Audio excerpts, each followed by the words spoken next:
Maria Johnson walked through the marble lobby of the Grand Metropolitan Hotel with quiet dignity. Her black uniform was perfectly pressed, her hair neatly pulled back, and her posture straight despite carrying a heavy cart of cleaning supplies. At 42 years old, she had worked as a housekeeper at this five-star hotel for 8 years. The early morning shift meant starting at 5 a.m., but Maria never complained. She needed this job to support her 2 teenage children and her elderly mother. The Grand Metropolitan was known for hosting wealthy guests from around the world. Business executives, celebrities, and politicians all stayed in its luxurious suites. Maria had cleaned rooms for famous actors, powerful CEOs, and even foreign diplomats.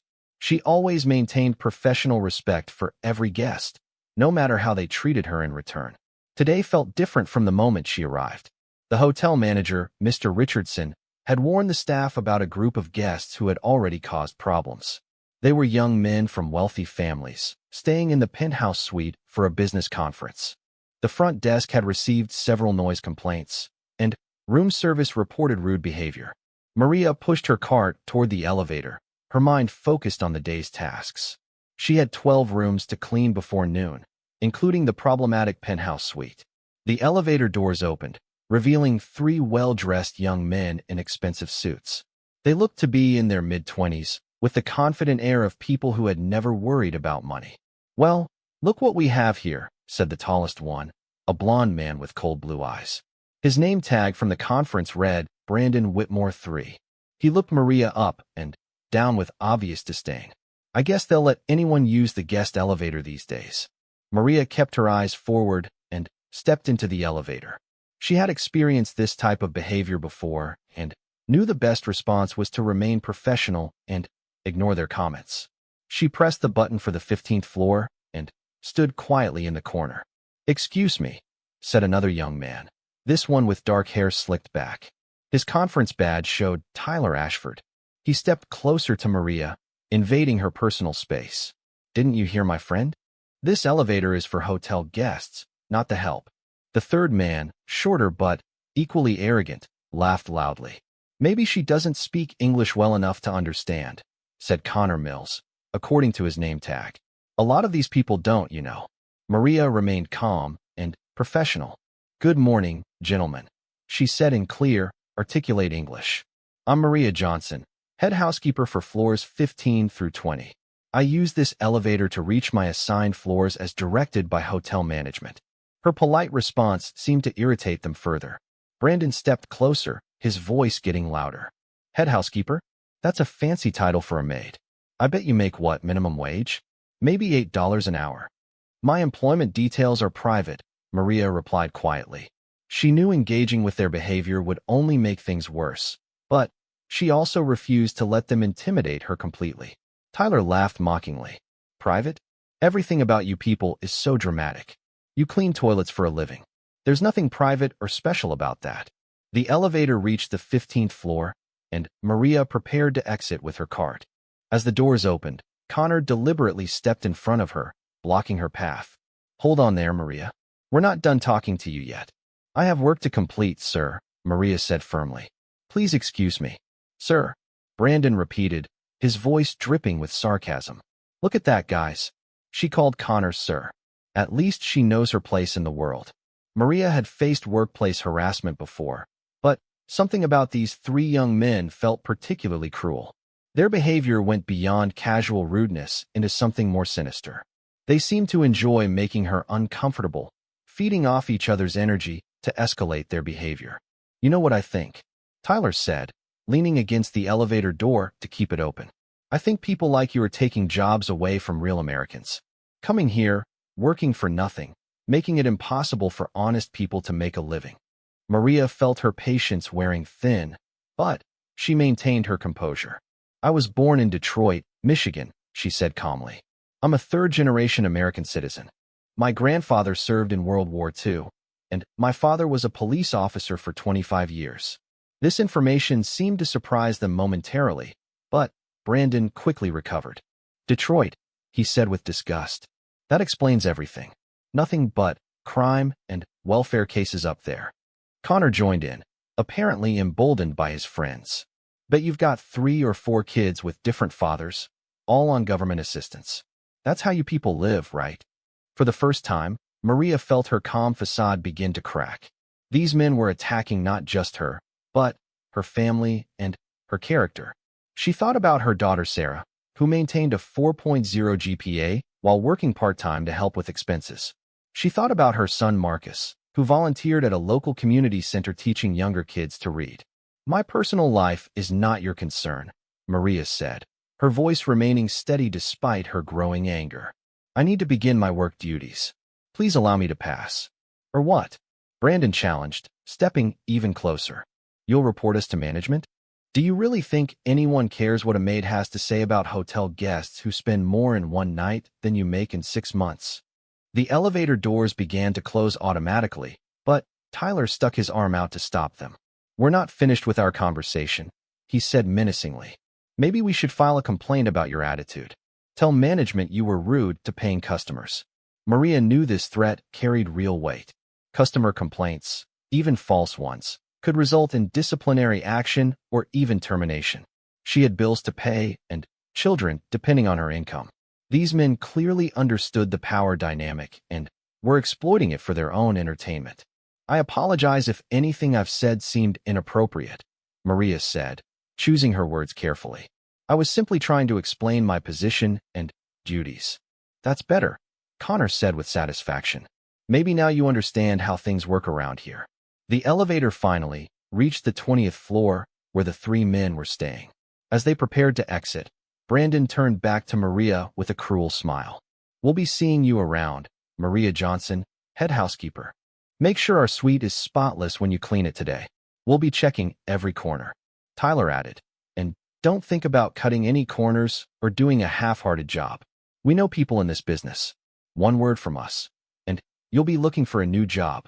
As the doors finally closed and Maria continued to her floor, she leaned against the wall of the elevator and took a deep breath. In 8 years of working at the Grand Metropolitan, she had never encountered guests who were so deliberately cruel.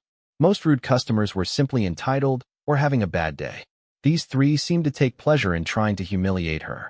Maria exited on the 15th floor and began her work routine. She had learned long ago not to let difficult people derail her focus. Each room needed to be cleaned to the hotel's exacting standards, regardless of her personal feelings about the guests. As she worked, Maria thought about her conversation with her daughter the night before. Sarah had asked about applying for college scholarships, worried about the financial burden on the family. Maria had assured her that they would find a way to make it work, that education was worth any sacrifice. Now, facing the possibility of job instability because of 3 privileged bullies, those promises felt more difficult to keep. The morning progressed steadily. Maria cleaned executive suites, standard rooms, and luxury accommodations with the same attention to detail. Other guests she encountered were polite or simply ignored her presence. The contrast with the 3 men from the elevator made their behavior seem even more outrageous. Around 10:30, Maria received a call on her work phone from the front desk. The voice belonged to Jessica, one of the younger desk clerks. Maria, I wanted to give you a heads up. Those guys in the penthouse suite called down to complain about the housekeeping staff. They didn't mention you specifically, but they said the service wasn't meeting their standards. What kind of complaint? Maria asked, though she suspected she already knew the answer. They said the staff was unprofessional and rude. Mr. Richardson wants to see you after your shift to discuss it. I'm sorry, Maria. I know how hard you work. Maria thanked Jessica for the warning and hung up. She had been expecting this development, but it still felt like a punch to the stomach. These men were following through on their threat, using their status as paying customers to potentially damage her employment. The rest of her shift passed in a blur of anxiety and determination. Maria threw herself into her work, making sure every room was absolutely perfect. She double-checked every surface, every amenity, every detail. If Mr. Richardson was going to question her professionalism, she wanted her work to speak for itself. At 12:15, Maria finished her last assigned room and headed to the staff break room. She needed a few minutes to collect herself before the inevitable meeting with her manager. The break room was empty except for Carlos, one of the maintenance workers. You okay, Maria? Carlos asked, looking up from his lunch. You look stressed. Maria considered whether to share what had happened. She trusted Carlos, who had worked at the hotel even longer than she had. But she also knew that workplace gossip could sometimes make situations worse. Just a long morning, she said finally. Some difficult guests. Carlos nodded knowingly. The rich kids in the penthouse. Yeah, they've been causing problems all over the hotel. Security had to talk to them about noise levels twice yesterday. This information gave Maria some hope. If other staff members had also experienced problems with these guests, perhaps Mr. Richardson would be more understanding about any complaints they might file. At 1 o'clock, Maria knocked on the manager's office door. Mr. Richardson was a fair man who had always treated her with respect. He had been supportive when she needed time off for her mother's medical appointments, and had even helped her apply for a small promotion the previous year. "Come in, Maria," he said, looking up from his computer. "Please sit down." Maria took a seat across from his desk, her hands folded in her lap. She had decided to be completely honest about the morning's events, regardless of the potential consequences. "I understand there was some kind of incident with guests this morning." Mr. Richardson began carefully. "Can you tell me what happened?" Maria took a breath and began recounting the elevator encounter in detail. She described the men's comments, their blocking behavior, and their threats about filing complaints. She spoke calmly and factually, avoiding emotional language or personal opinions about their motivations. Mr. Richardson listened without interrupting, occasionally taking notes on his pad. When Maria finished her account, he leaned back in his chair with a thoughtful expression. "Maria, I've known you for 8 years, he said finally. "You're one of our most professional and reliable employees. If you say this is what happened, I believe you completely." Relief flooded through Maria, though she remained cautious about feeling too optimistic. However, Mr. Richardson continued, "These guests are connected to some very important business relationships for the hotel. Their families have significant influence in the hospitality industry. This puts me in a difficult position." Maria felt her heart sink. Despite his personal support, the business reality might still result in disciplinary action or worse. "What I'm going to do," Mr. Richardson said, "is reassign you to different floors for the remainder of their stay. I'll handle their suite personally or assign it to another team member. This should prevent any further incidents." While this solution protected Maria from additional harassment, it also felt like rewarding the guests' bad behavior. They had successfully intimidated a hard-working employee and forced management to accommodate their prejudices. "I understand," Maria said quietly. "Thank you for believing me." The next morning arrived with the same early darkness that Maria had grown accustomed to over her 8 years at the Grand Metropolitan Hotel. She moved through her routine mechanically, but her mind remained troubled by the previous day's encounter. The reassignment to different floors felt like a temporary solution to a larger problem, and she wondered what would happen when these guests checked out and others like them arrived. Maria's daughter Sarah noticed her distraction over their quick breakfast together.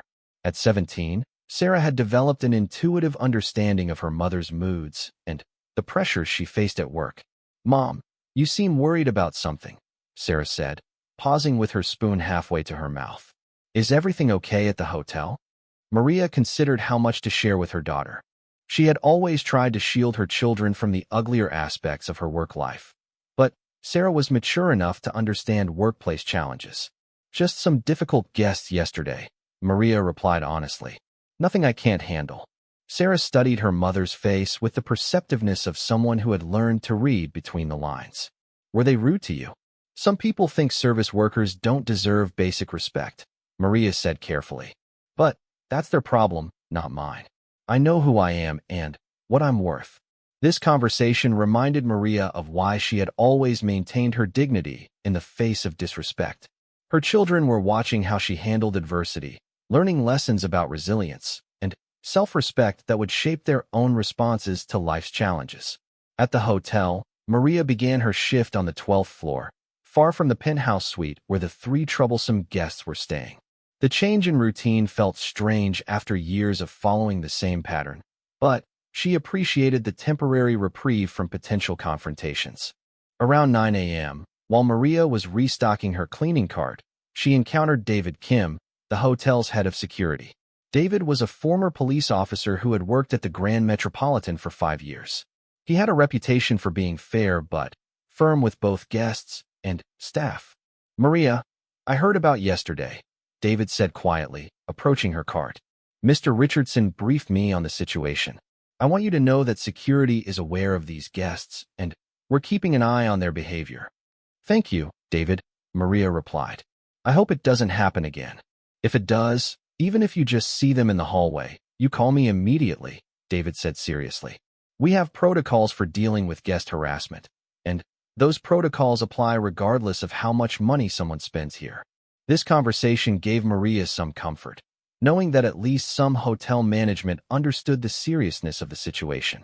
However, she also recognized that David's authority had limits when it came to wealthy, connected guests.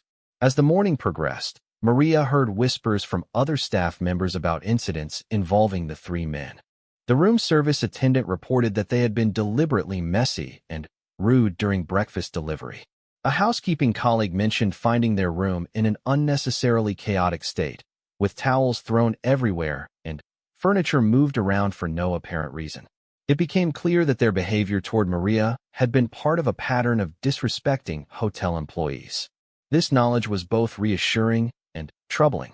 Maria felt less singled out, but she worried about other workers who might not have her experience in dealing with difficult people. At 10:30, Maria's work phone rang. The caller ID showed the front desk, and Maria's stomach clenched with anxiety. Had the 3 guests filed another complaint despite the floor reassignment? "Maria, this is Jennifer at the front desk," said the voice. Jennifer was the senior desk clerk, known for her professionalism and diplomatic skills. "I need to give you a heads up about something. Those guests from yesterday called down asking specifically for you to clean their suite today." Maria felt her pulse quicken. "What did you tell them?" "I explained that you were assigned to different floors today and that other housekeeping staff would handle their room. They weren't happy about it and demanded to speak with Mr. Richardson." "Is he going to reassign me back?" Maria asked, dreading the answer. "I don't think so, but he wants to see you in his office after lunch to discuss the situation. These guests are being very persistent, and apparently they have some kind of meeting with hotel ownership later today." After hanging up, Maria continued her work with growing unease. The fact that the 3 men had specifically requested her suggested that yesterday's encounter had not satisfied their desire to harass her. They seemed determined to continue their campaign of intimidation. During her lunch break, Maria sat in the employee cafeteria with Rosa Martinez, a longtime colleague who worked in guest relations. Rosa had started at the hotel around the same time as Maria and had witnessed many changes in management and clientele over the years. "These entitled rich kids are getting worse every year," Rosa said, shaking her head after Maria shared the latest developments. "They think money gives them the right to treat people like garbage. What bothers me most is how they seem to enjoy it," Maria replied. "It's not just entitlement. They actually like making people uncomfortable." Rosa nodded knowingly. "I've seen it before. Some people get a power trip from bullying others, especially when they think there won't be consequences. But you know what?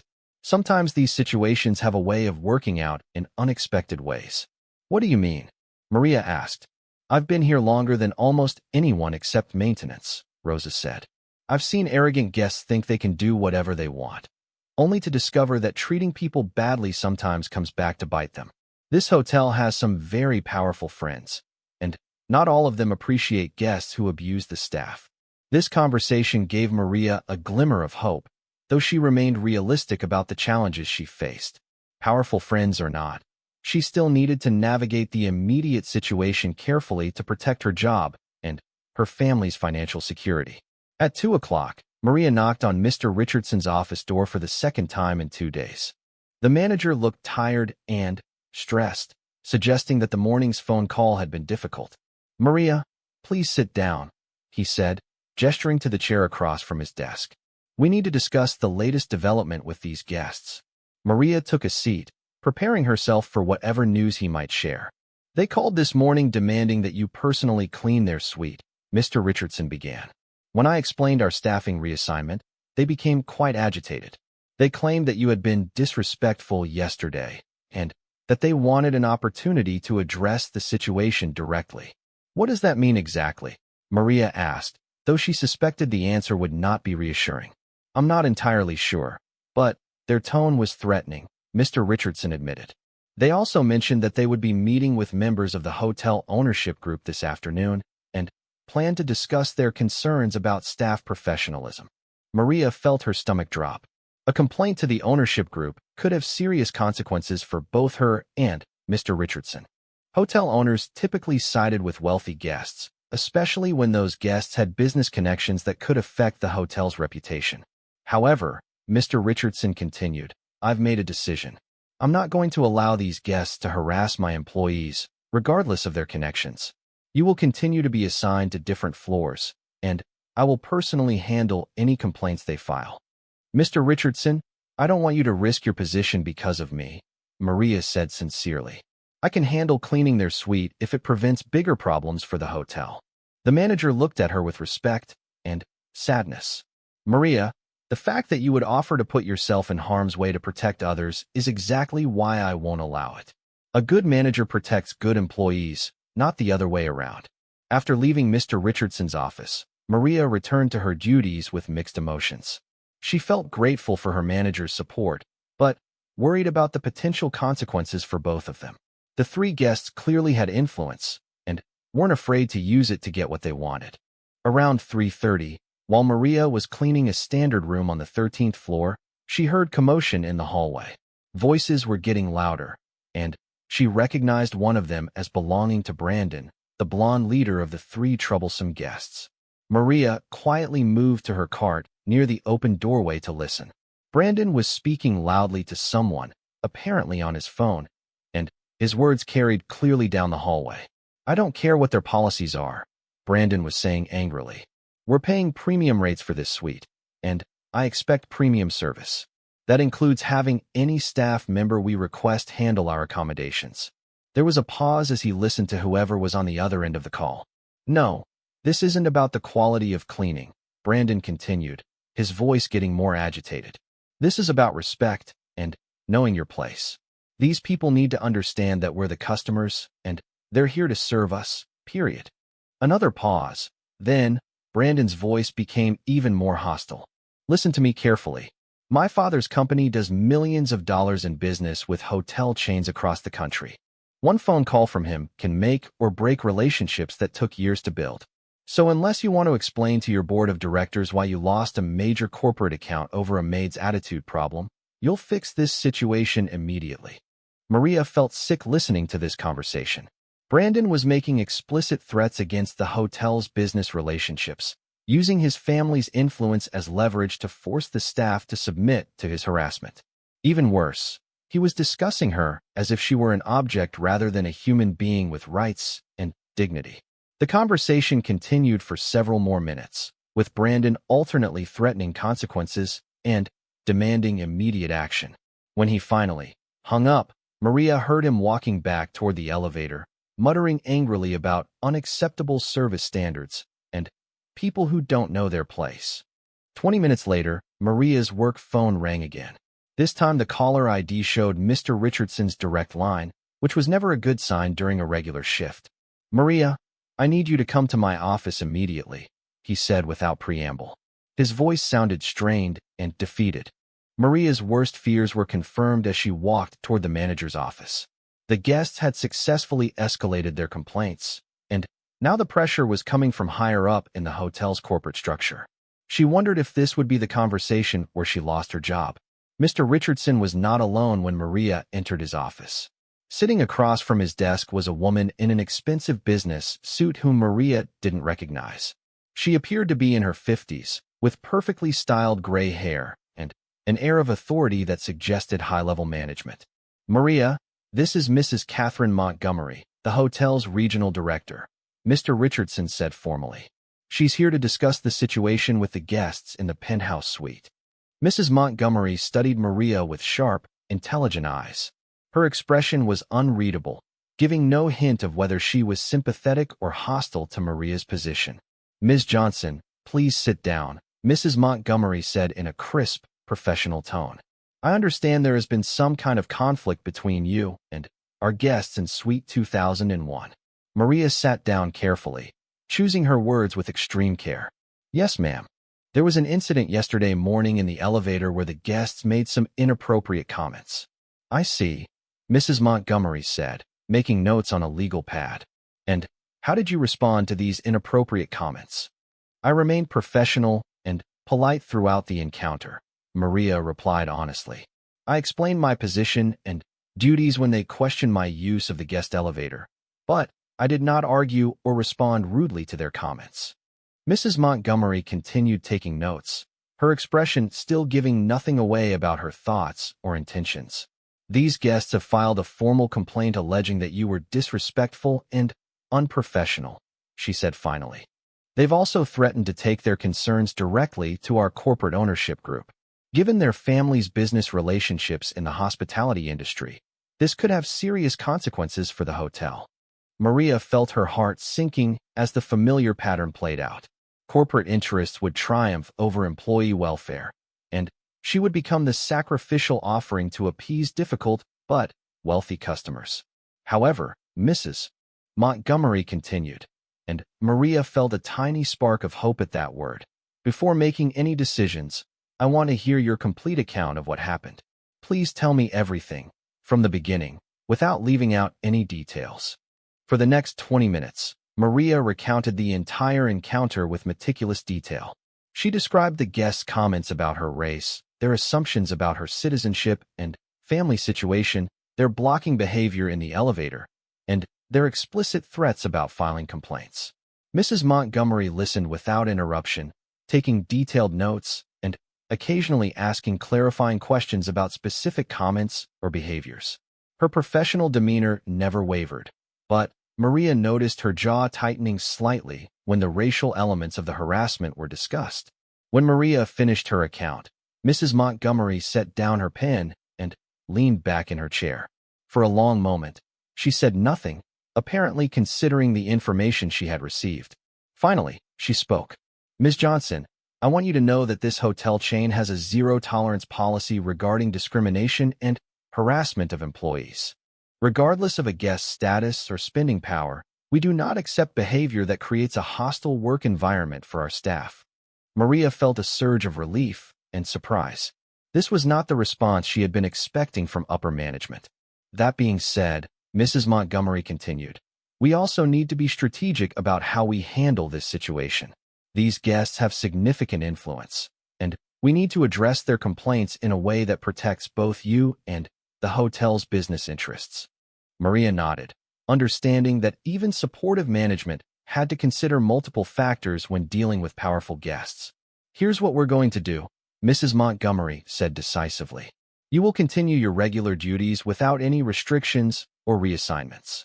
If these guests request specific staff members for their suite, we will accommodate that request. However, you will not be alone in any interactions with them. Ma'am, Maria asked, not quite understanding the plan. Starting tomorrow morning, David Kim from security will accompany any housekeeping staff who enter their suite. Additionally, all interactions will be monitored and documented. If there are any further incidents of harassment or inappropriate behavior, we will have clear evidence to support our response.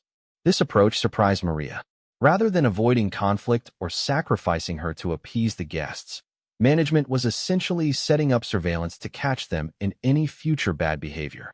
What if they complain about the security presence? Mr. Richardson asked.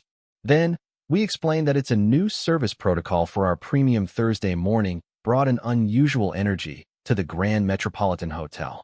Word had somehow spread among the staff about the situation with the guests in Suite 2001, and Maria noticed supportive glances and quiet words of encouragement from her colleagues as she prepared for her shift.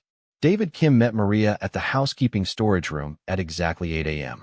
The security chief looked professional and alert, wearing his standard dark suit with a discreet earpiece that connected him to the hotel's security network. Good morning, Maria, David said with a reassuring smile. Ready for this? As ready as I can be, Maria replied, checking her cleaning supplies one final time. I appreciate you doing this, David. I know it's unusual. Not as unusual as you might think, David replied. We've had similar situations before with entitled guests who think money gives them the right to mistreat people. Management's new approach is exactly what we should have been doing all along. Together, they made their way to the 20th floor. Maria felt her heart rate increase as the elevator rose. But she also felt a calm determination that had been building since her conversation with Mrs. Montgomery. Today, she would finally have the chance to show these three men what real professionalism looked like. The penthouse suite occupied the entire 20th floor, with panoramic views of the city skyline. As they approached the door, Maria could hear voices inside, along with the sound of a television news program playing loudly. Maria knocked firmly on the door. "Housekeeping," she announced clearly. The door opened to reveal Tyler Ashford, the dark-haired young man from the elevator encounter. His expression immediately changed from casual indifference to surprise, and then anger when he saw both Maria and David standing in the hallway. "What is this?" Tyler demanded, looking back and forth between them. "We requested the maid, not a security guard." "Good morning, sir," David said professionally. "I'm David Kim, head of hotel security. As part of our enhanced service protocol for premium suites, all housekeeping services are now accompanied by security personnel to ensure the highest level of guest satisfaction." Brandon Whitmore appeared behind Tyler, still wearing pajama pants and an expensive silk robe. His blonde hair was disheveled, and he looked like he had been drinking late into the night. "This is ridiculous," Brandon said loudly. "We don't need a babysitter while our room gets cleaned. Send him away." "I understand your concerns, sir," Maria said calmly, stepping forward with her cleaning cart. "However, this is the new hotel policy for all penthouse accommodations. Mr. Kim will remain unobtrusive while I complete my duties." The third guest, Connor Mills, emerged from the bedroom area, fully dressed but looking equally displeased with the security presence. All three men seemed agitated by this unexpected development. "This is because of what happened the other day, isn't it?" Connor said accusingly. "You complained to management because we hurt your feelings." Maria maintained her professional composure, remembering Mrs. Montgomery's instructions to document everything. "Sir, I'm here to provide housekeeping services according to hotel standards. If you have concerns about hotel policies, I encourage you to speak with management." David stepped slightly forward, his presence subtle but unmistakably protective. "Gentlemen, if you'd prefer to reschedule housekeeping services, we can arrange that. Otherwise, we'll proceed with the standard cleaning routine." Brandon's face flushed with anger. He clearly understood that the security presence limited his ability to continue the harassment that had characterized their previous interactions with Maria. "Fine," Brandon said tersely. "But I want it noted that this is completely unnecessary and makes us feel like we're being treated as criminals in a hotel where we're paying premium rates. Your feedback will be documented and passed along to management," David replied diplomatically. Maria began her cleaning routine with methodical precision. She had cleaned hundreds of hotel suites over her 8 years of employment, but never under such tense circumstances. Every movement was deliberate and professional, knowing that her behavior was being observed by multiple people for different reasons. The three guests retreated to the suite's living area, but continued to watch Maria work with obvious hostility. They spoke in lowered voices among themselves, occasionally glancing in her direction with expressions of frustration and resentment. As Maria worked, she noticed that the suite had been left in deliberately poor condition. Towels were thrown on the floor in locations where they would never naturally fall. Food containers were left open and scattered around the room. Expensive toiletries had been squeezed out and left to create sticky messes on marble surfaces.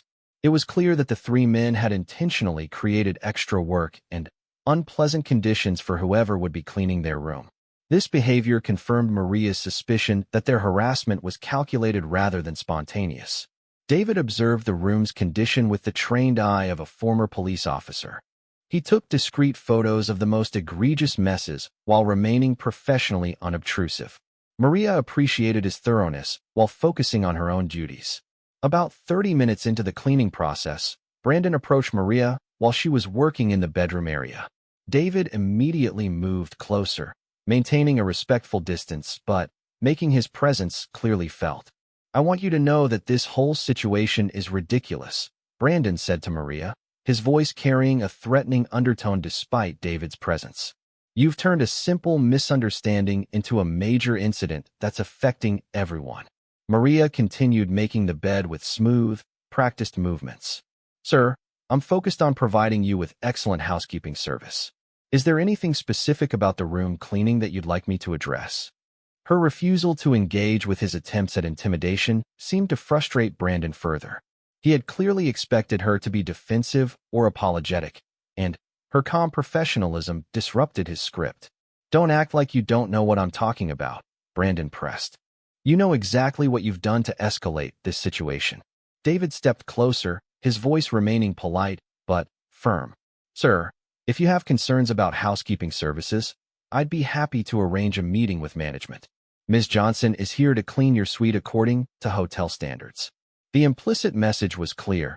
Any further harassment would be witnessed and documented by hotel security. Brandon seemed to understand this and reluctantly backed away, but his anger was obviously building. Tyler and Connor had been watching this exchange from the living area, and they appeared to be discussing something in urgent whispers. Maria caught fragments of their conversation, including phrases like unacceptable treatment and call father immediately. Maria continued her work in the bathroom, where she discovered that the three guests had created an even more deliberate mess. Expensive shampoo had been poured into the sink and left to congeal.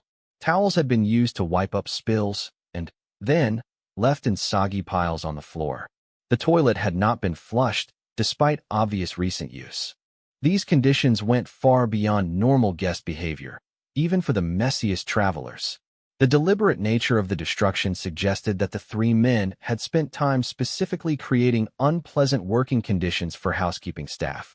David documented the bathroom conditions while Maria worked to restore them to hotel standards.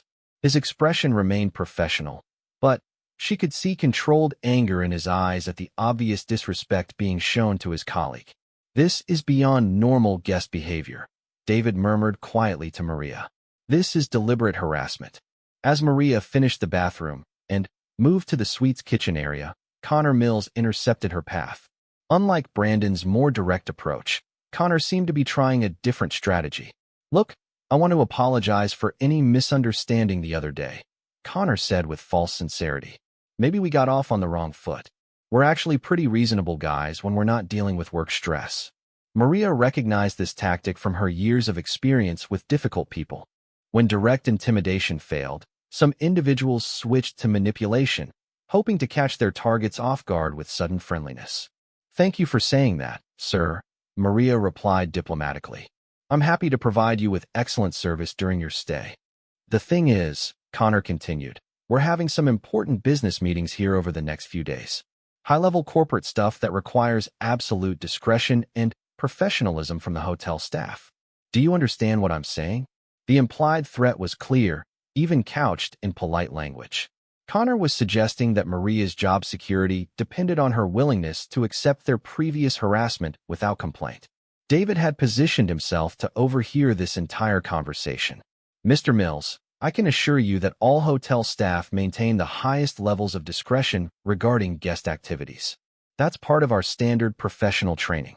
Connor's expression showed irritation at David's intervention, but he maintained his false, friendly demeanor. Of course, I'm sure everyone here is very professional. I just wanted to make sure we were all on the same page.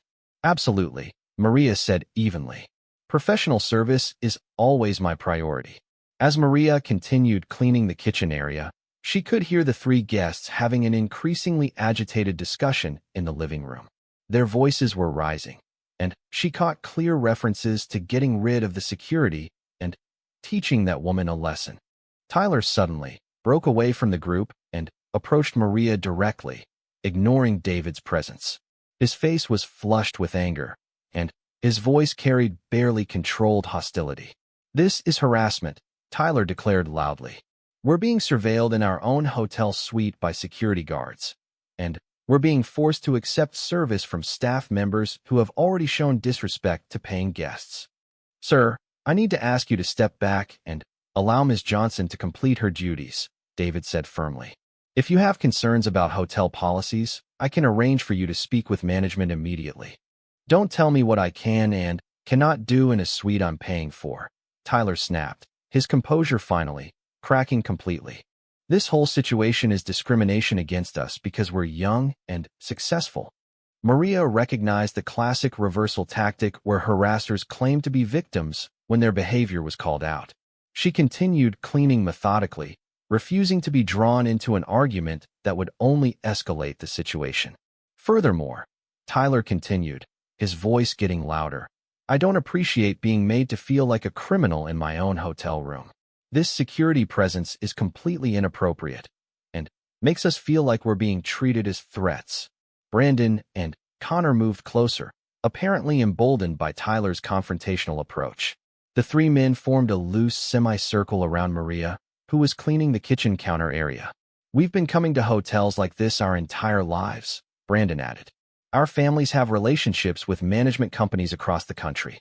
We know what real service looks like, and this isn't it. David moved decisively to position himself between the three guests and Maria. His voice remained professional, but carried unmistakable authority. Gentlemen, I need to ask you to maintain appropriate distance and allow housekeeping to complete their duties. If you continue to interfere with hotel operations, I'll need to contact management for further instructions. Are you threatening us? Connor demanded incredulously. We're the guests here. We're the ones paying for this service. I'm explaining hotel policy regarding guest conduct, David replied calmly. All guests and staff have the right to a safe, respectful environment. The tension in the room continued to escalate as the three men seemed to feed off each other's anger and frustration. Their previous success in intimidating Maria had apparently convinced them that aggressive behavior would eventually get them what they wanted. Maria finished the kitchen area and moved to collect her supplies from the bathroom. As she passed through the living area, Brandon stepped directly into her path, forcing her to stop. Before you leave, I want to make something very clear, Brandon said, his voice low and menacing. This situation you've created is going to have consequences. We know people in this industry. People who can affect your employment not just here, but anywhere you try to work. Sir, I need you to step aside, David said immediately, moving closer to the confrontation. We're just having a conversation, Brandon replied innocently, though his body language remained threatening. I'm simply explaining the reality of how business relationships work in the hospitality industry. Maria looked Brandon directly in the eye, her voice calm but firm. Sir, I understand you're frustrated, but I've done nothing except provide professional housekeeping service according to hotel standards. If you have specific concerns about my work, please direct them to management. Her refusal to be intimidated seemed to enrage Brandon further. Your work? Your work is cleaning toilets and making beds. Don't act like you're some kind of professional. Your help, and it's time you remembered that. The racial and classist implications of Brandon's words hung heavy in the air. David's expression hardened, and Maria could see him reaching for his radio to call for backup. Before David could speak, Maria responded with devastating calm. You're absolutely right, sir. My work is cleaning toilets and making beds. I take pride in doing that work excellently every single day.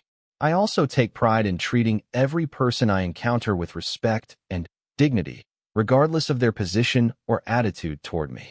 That's what real professionalism looks like. The simple dignity of Maria's response seemed to deflate some of the aggressive energy in the room.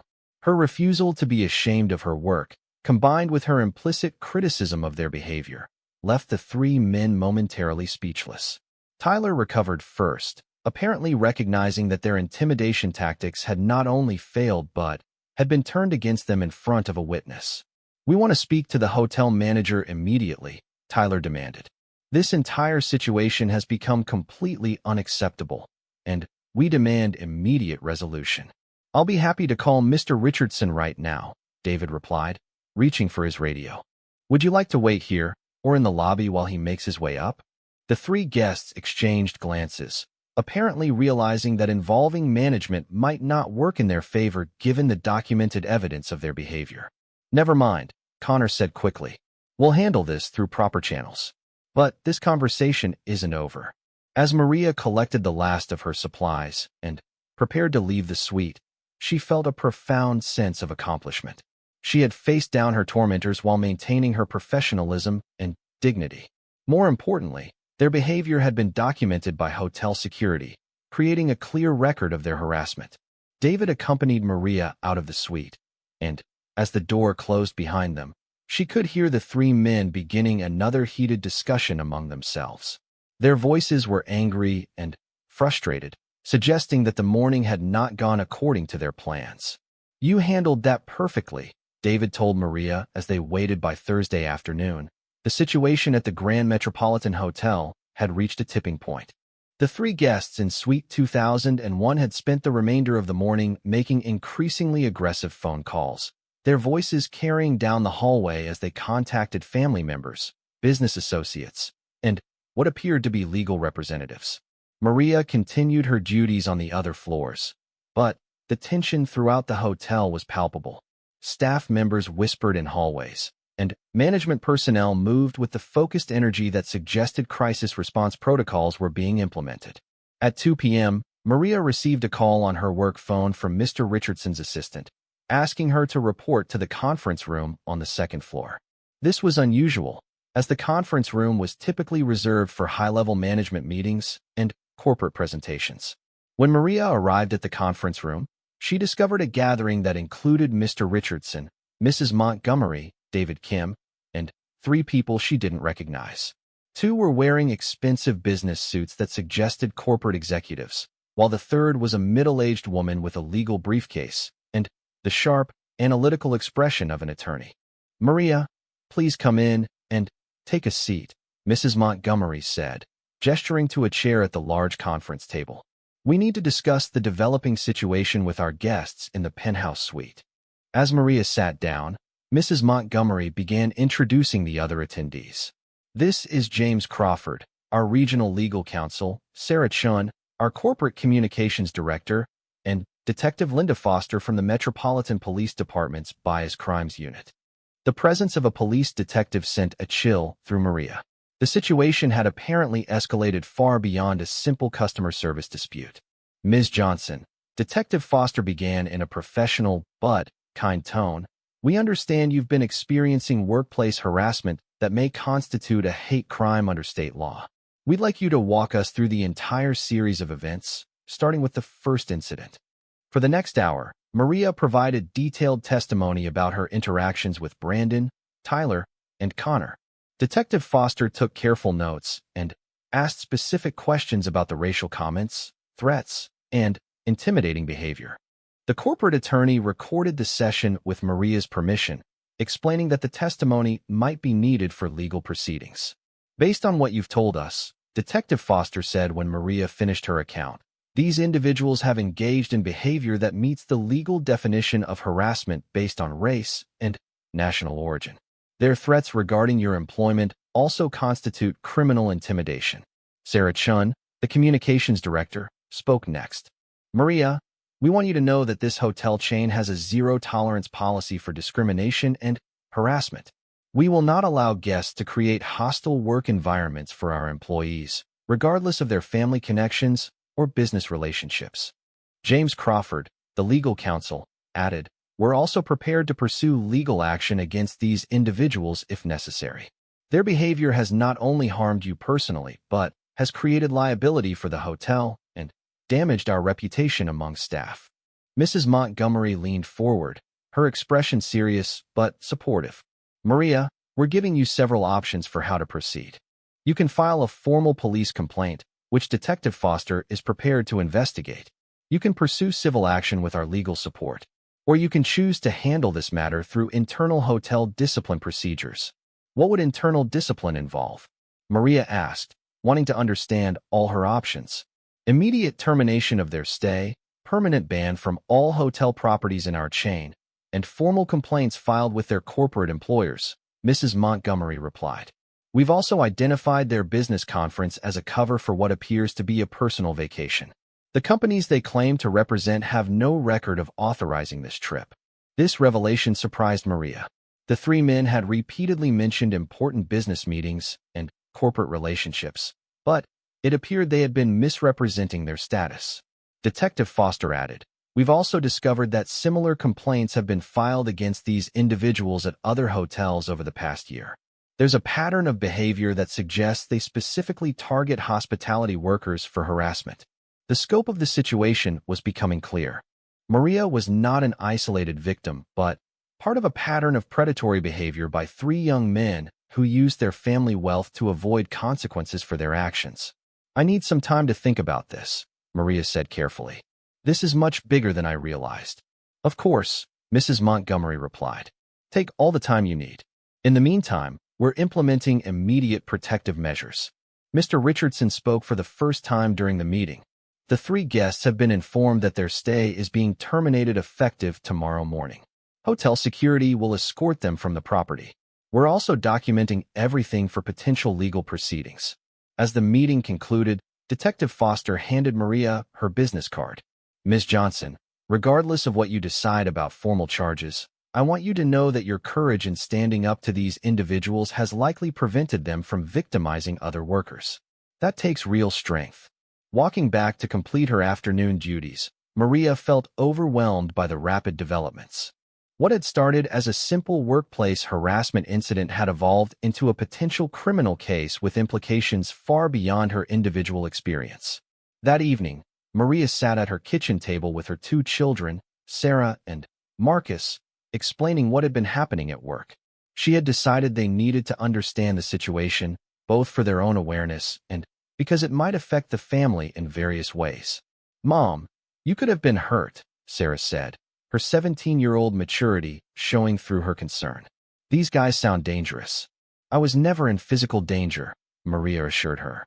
The hotel security was excellent, and management supported me completely. But it was still a difficult situation. Marcus, her 15-year-old son, looked angry. They said racist things to you because they thought they could get away with it. That's exactly the kind of thing our teachers warn us about. Maria nodded. Sometimes people think money or status gives them permission to treat others badly. But what's important is how we respond. We don't let other people's prejudice change who we are or how we treat people. Are you going to press charges? Sarah asked. I'm still thinking about it, Maria replied honestly. There are pros and cons to different approaches.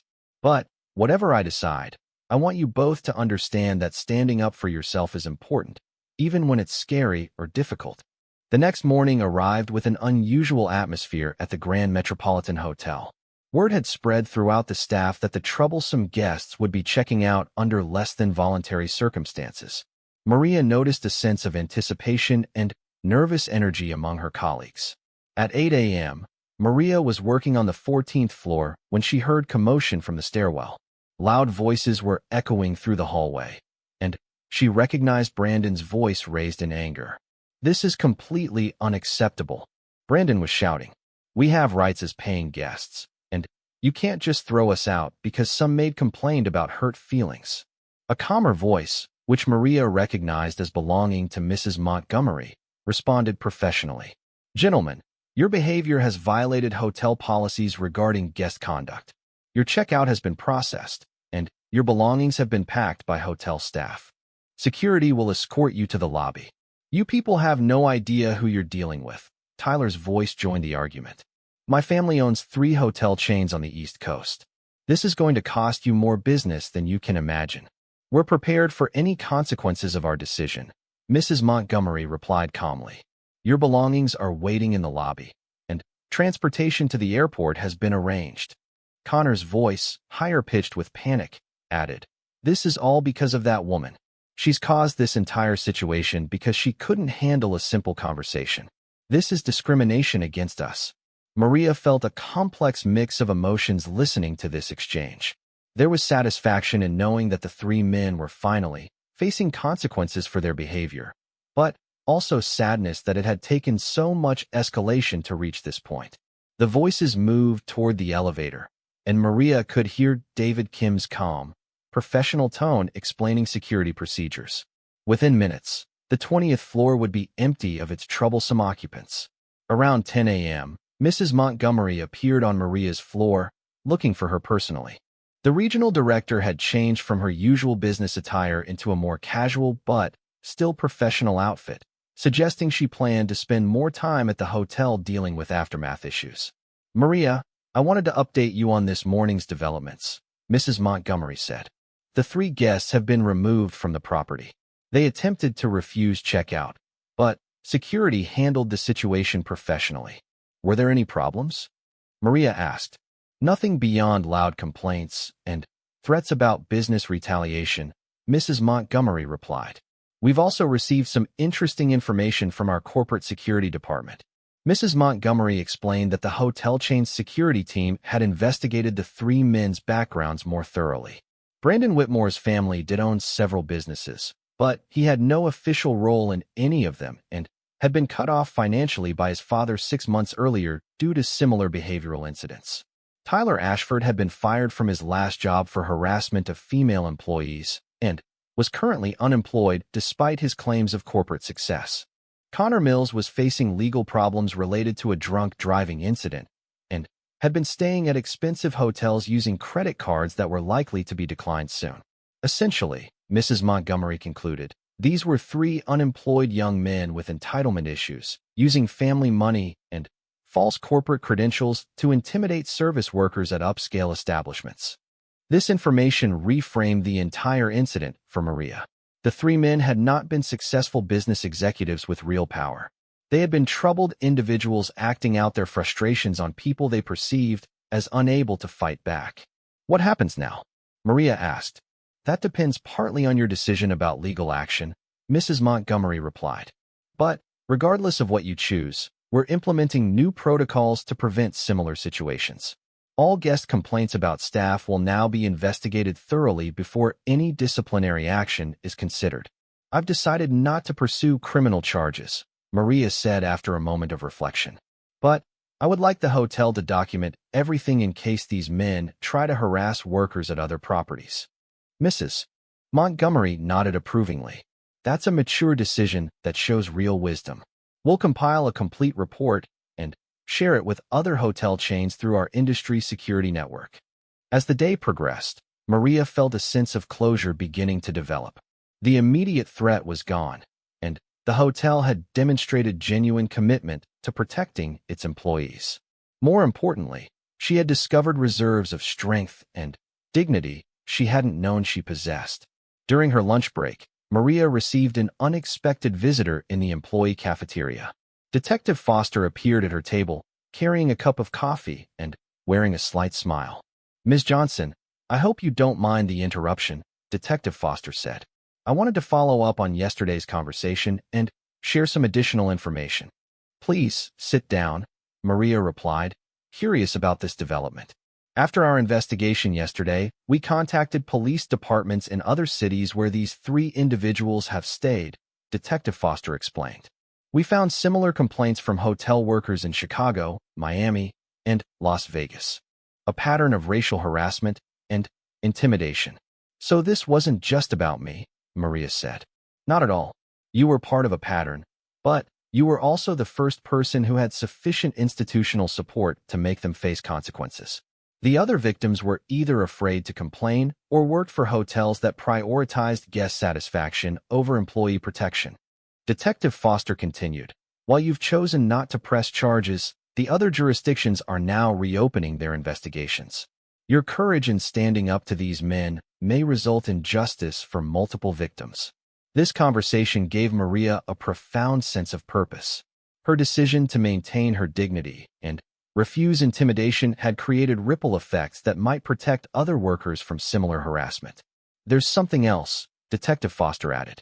The hotel's handling of this situation is being used as a case study by hospitality industry associations. Your experience is going to help develop better policies for protecting service workers. As Detective Foster left, Maria felt a deep sense of accomplishment. The ordeal that had started with 3 bullies in an elevator had become a catalyst for broader change in how the hospitality industry addressed workplace harassment. The remainder of her shift passed peacefully, with numerous colleagues stopping by to offer congratulations and support. The hotel felt different somehow, as if a toxic presence had been removed and replaced with renewed respect for the dignity of all workers. That evening, Maria sat on her front porch with her mother, watching Sarah and Marcus play basketball in the driveway. The familiar sounds of her neighborhood felt especially comforting after the stress of the past few days. You did good, baby, her mother said quietly. Your father would have been proud of how you handled those boys. Maria thought about her father, the police officer who had taught her that dignity came from within and could never be taken away by others. He had faced his own share of prejudice and discrimination during his 25 years of service, but he had always maintained his integrity and professionalism. I was scared, Mama, Maria admitted. I thought I might lose my job. But you didn't let fear stop you from doing what was right, her mother replied. That's what real courage looks like.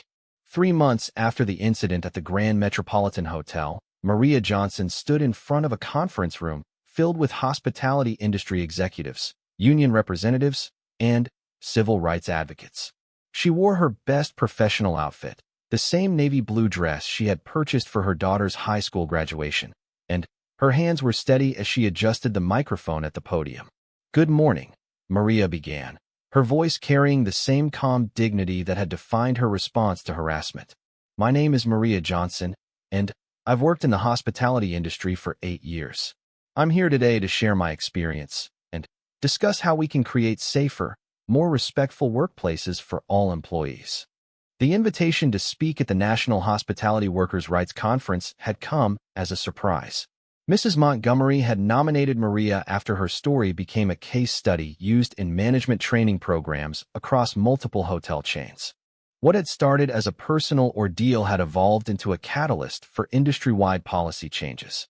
In the audience, Maria could see familiar faces from the Grand Metropolitan Hotel. Mr. Richardson sat in the front row, beaming with pride at his employee's transformation into an advocate. David Kim was there too, along with several housekeeping colleagues who had driven 2 hours to support Maria's presentation. 3 months ago, I was just trying to do my job and support my family, Maria continued. I never imagined that standing up for basic dignity and respect would lead to speaking in front of all of you today. But here's what I've learned. When we refuse to accept unacceptable behavior, we create possibilities for change that extend far beyond our individual experiences. Maria went on to describe the elevator incident with Brandon, Tyler, and Connor, but she focused on the institutional response rather than dwelling on the harassment itself. She explained how proper documentation, security support, and management backing had transformed a potentially devastating situation into an opportunity for positive change. The key wasn't just my individual response, Maria emphasized. It was having a workplace culture that valued employee dignity as much as customer satisfaction. When management truly supports workers, employees feel empowered to report problems instead of suffering in silence. After her presentation, Maria participated in a panel discussion with other hospitality workers who had faced similar challenges. She was struck by how common workplace harassment was and how rarely it was addressed effectively. Many workers shared stories of enduring mistreatment because they feared job loss or retaliation. During a break between sessions, Maria was approached by a young woman wearing a hotel uniform from a competing chain. The woman appeared nervous but determined to share her story. Ms. Johnson, my name is Carmen Rodriguez, and I work housekeeping at a hotel downtown, the woman said quietly. I've been dealing with a situation similar to yours, but my management keeps telling me that customer satisfaction has to come first. I don't know what to do. Maria listened as Carmen described months of harassment from a regular guest who made inappropriate comments and deliberately created messes for her to clean up. Management had brushed off her complaints, suggesting she was being overly sensitive. Carmen, you deserve to work in an environment where you're treated with respect, Maria said firmly. Have you documented the incidents? Written reports, dates, specific comments? I've been keeping notes in my phone, Carmen replied. But I'm scared to file a formal complaint. I need this job to support my kids.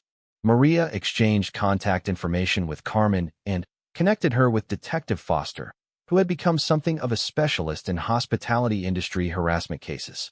She also provided Carmen with information about legal resources and workers' rights organizations. This conversation reminded Maria why her advocacy work was important.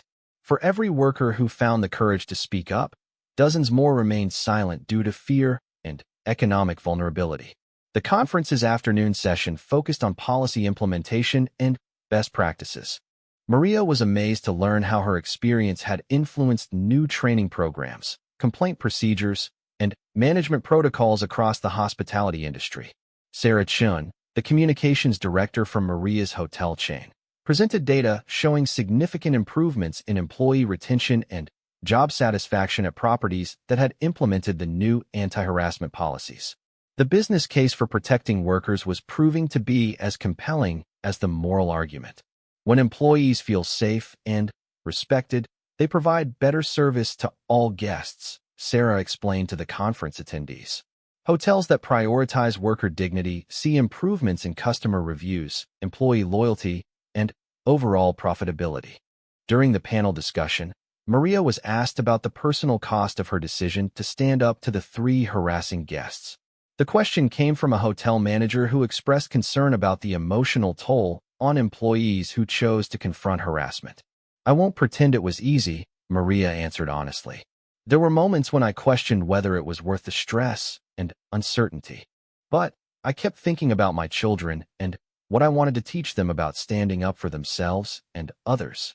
She continued, "The support I received from management made all the difference. When workers know they're not alone, they're more likely to report problems early before they escalate into major incidents." After the conference, Maria returned to her regular duties at the Grand Metropolitan Hotel, but her role had expanded beyond housekeeping. She now served as a peer advocate for employees facing workplace issues and participated in training sessions for new managers. The hotel had also implemented a mentorship program pairing experienced workers with newer employees. Maria mentored young women entering the hospitality industry, sharing practical advice about maintaining professionalism while protecting personal dignity.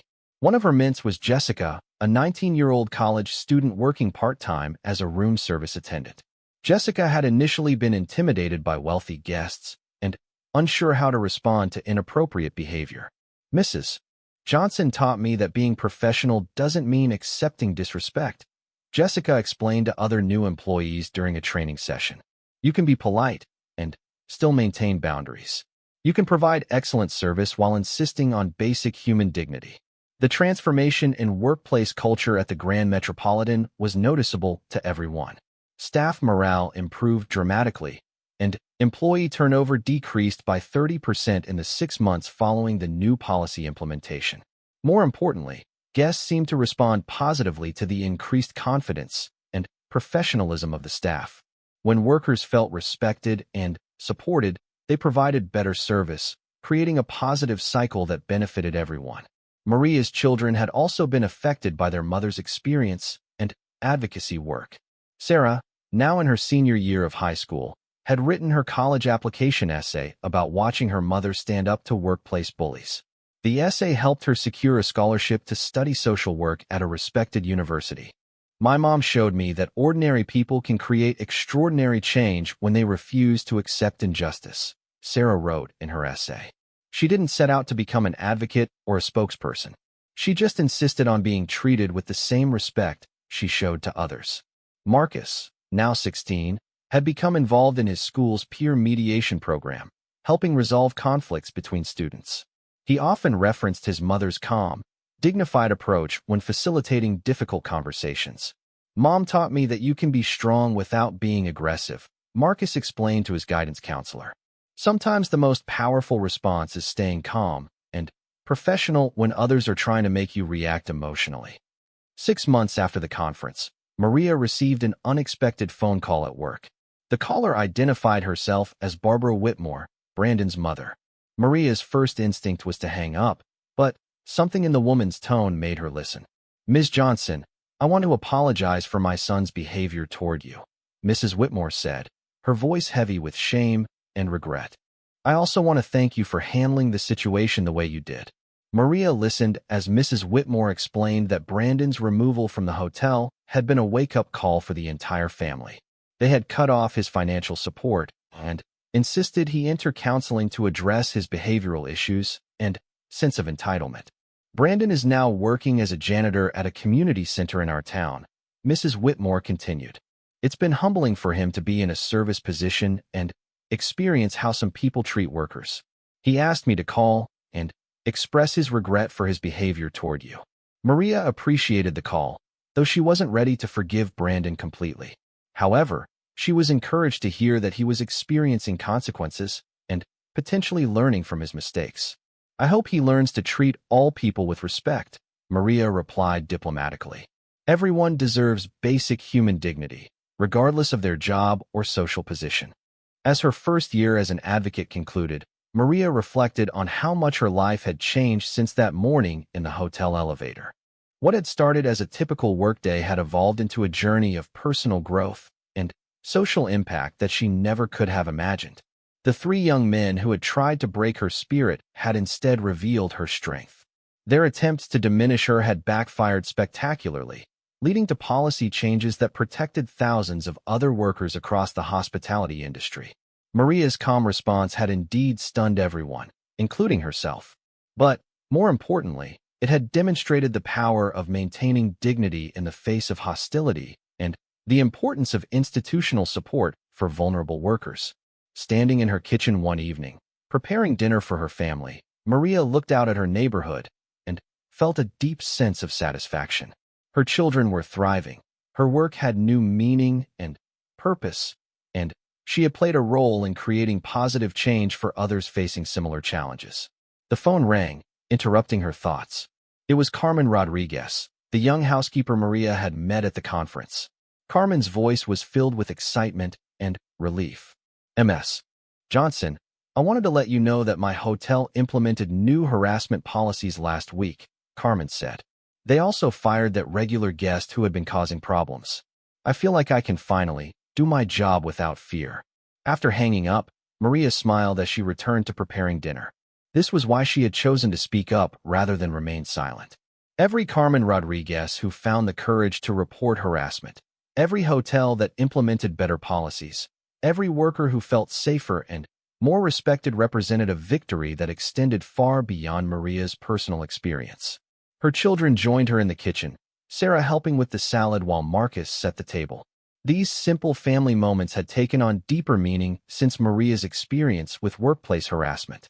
She had fought not just for herself, but for the ability to provide a stable, dignified life for the people she loved most. "Mom, the guidance counselor wants to nominate me for a leadership award," Sarah announced while chopping vegetables. "I told her about everything you've been doing with worker advocacy. And Coach wants me to speak to the younger kids about conflict resolution," Marcus added. "I guess standing up to bullies runs in the family." That evening, as Maria tucked her younger child into bed and helped Sarah with scholarship applications, she thought about the long journey from that first elevator encounter to this moment of family peace and purpose. The three young men who had harassed her had expected her to cower, to accept their abuse silently, to know her place in their imagined hierarchy. Instead, they had encountered a woman whose dignity was unshakable, whose professionalism was genuine, and whose quiet strength was more powerful than their loud aggression. Brandon Whitmore, Tyler Ashford, and Connor Mills had intended to humiliate Maria Johnson. Instead, they had revealed her character to the world and inadvertently sparked changes that would protect countless other workers from the harassment they had tried to inflict. As Maria turned off the lights and prepared for another day of work tomorrow, she carried with her the knowledge that sometimes the most profound changes begin with the simplest decision, the decision to treat yourself and others with the dignity that every human being deserves. Her calm response had not only stunned her harassers and hotel management as the sun set over their quiet neighborhood. Maria reflected on the lessons of the past few days. She had learned that institutional support mattered, that documentation was crucial, and that sometimes standing up to bullies required patience and strategy rather than confrontation. Most importantly, she had learned that her dignity was not dependent on how others treated her, but on how she chose to respond to their treatment. Brandon, Tyler, and Connor had tried to make her feel small and powerless, but they had failed completely. Tomorrow would bring a return to normal routines, but Maria would carry forward the knowledge that she had the strength to face whatever challenges might come. Her calm response had indeed stunned everyone, including herself, and had created changes that would benefit countless other workers in the future. The three young men who had thought they could break her spirit had instead discovered the unshakable strength that comes from a life built on hard work, self-respect, and unwavering dignity. In trying to diminish Maria Johnson, they had only succeeded in revealing the depth of her character and the power of quiet courage in the face of injustice. For the elevator, complete professionalism under pressure. You should be proud of how you represented yourself and the hotel. As they rode the elevator down, Maria reflected on the morning's events. The three guests had thrown everything they could at her: intimidation, threats, manipulation, and, finally, outright hostility. Through it all, she had maintained her dignity and demonstrated the kind of character that could not be broken by bullying or prejudice. The elevator doors opened onto the 15th floor, where Maria would continue her regular duties. She felt lighter somehow, as if a weight had been lifted from her shoulders. Whatever happened next, she had proven to herself and others that she would not be diminished by those who sought to make her feel small. The real question now was how the three guests would respond to their failed intimidation campaign, and whether hotel management would follow through on their promise to protect employees from harassment. Suites, Mrs. Montgomery replied smoothly. Enhanced security presence to ensure the highest level of service and guest satisfaction. As Maria left the meeting, she felt cautiously optimistic for the first time since the ordeal began. The hotel's response suggested that her years of professional service had earned her some protection, even against wealthy and connected guests. However, she also understood that tomorrow would likely bring a direct confrontation with the three men who had tried to intimidate her.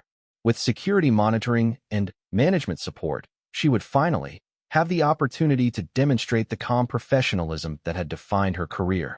Walking back to complete her afternoon duties, Maria thought about the conversation she would have with her children that evening. For the first time in 2 days, she would be able to tell them that dignity and hard work still mattered, even in a world where money often seemed to be the only currency that counted. The real test would come tomorrow, when she would face her tormentors again with the knowledge that this time, she would not be standing alone. "Maria," Mr. Richardson said, his voice becoming more serious. "If anything like this happens again with any guests, I want you to call security immediately. You shouldn't have to tolerate harassment, regardless of who's doing it." As Maria left the office, she felt a mixture of relief and frustration. She still had her job, but the three men had succeeded in disrupting her work routine and causing her significant stress. Worse, they would probably interpret the reassignment as confirmation that they could treat service workers however they wanted. Walking back to the housekeeping storage room, Maria passed the elevator where the morning's confrontation had occurred. She thought about her children and her mother, all depending on her steady income. She thought about the years of hard work she had invested in building her reputation at this hotel. Most of all, she thought about dignity. These three young men had tried to strip away her dignity, to make her feel small and powerless. But dignity wasn't something others could take away. It came from within, from knowing your own worth regardless of how others tried to diminish it.